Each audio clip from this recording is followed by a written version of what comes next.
Today we are going to do the ubiquitous press up. It's probably one of the body weight exercises that pretty much everyone knows.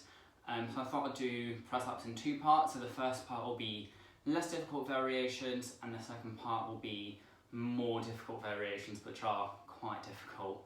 So this will be the first one, so the less difficult.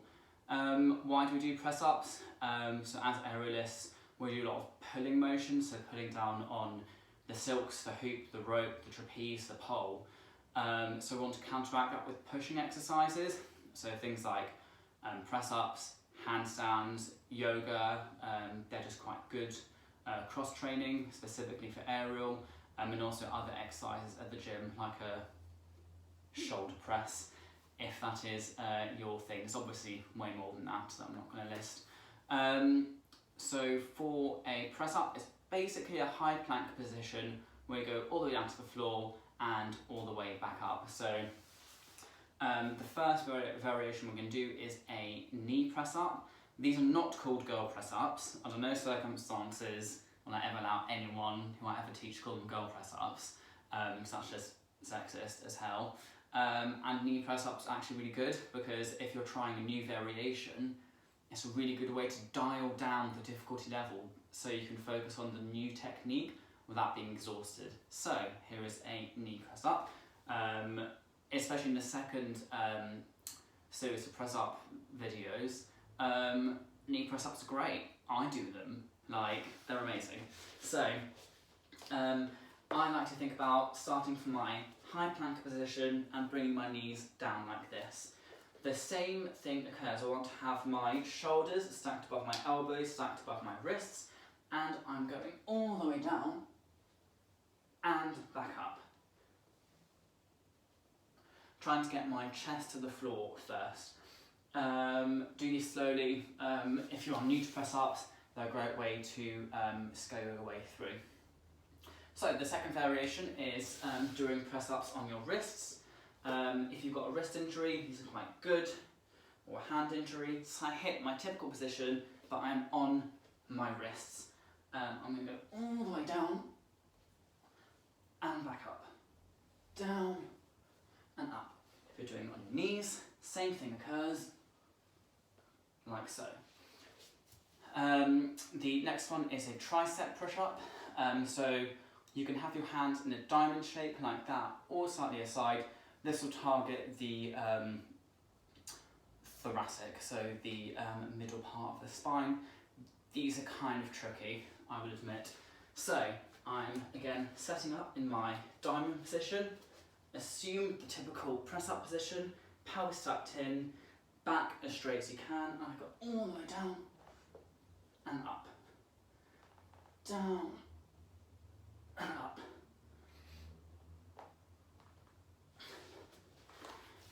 Your press-up position is hard to know if you're doing it right if you don't have a mirror in front of you.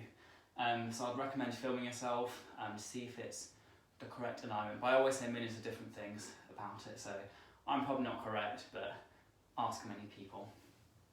So the next thing is narrow and wide arms. So wide arms are good if you want to work on your lats. So I'm going to have my arms nice and wide and come down and up. And then narrow ones are typically a bit better for aerialists because we already have quite big and worked lats, so general preference to have them narrow. So narrow, I like to have them just shoulder width, and I'm making sure my eyes of my elbow are pointing forwards.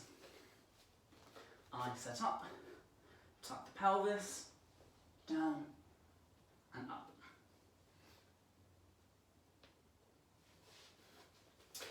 The next variation is moving an arm. So if you move it, if you think of, you've got a whole plane with one of your arms, so in this case my left arm, I can position it compared to its normal position, below, above, or to the side. Just adds a bit more difficulty and a bit more variation. So the other arm stays the same, I'm going to position it forwards. This time I'll position it behind and then right out to the side.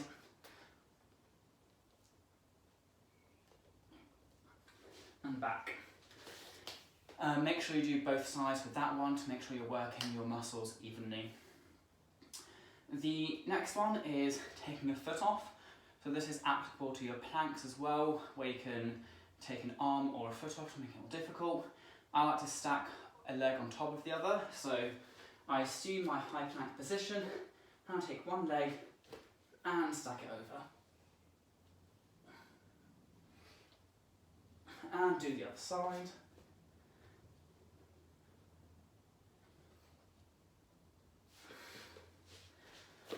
If you were to take an arm off, it's bloody difficult. And the last one, the 8th one, is adding a bit of elevation. So my favourite trusted yoga block. You can place it on a hand or a leg, depends what you want, and it makes it a bit more challenging and a bit more different. So I'll start off with having it on my left wrist, and I'm still doing the narrow push-up because that's what I like. I go down and up. And if I'm to place it on my foot, I place it behind, set up my foot first, assume the position, pelvis tucked, shoulders stacked, and come down.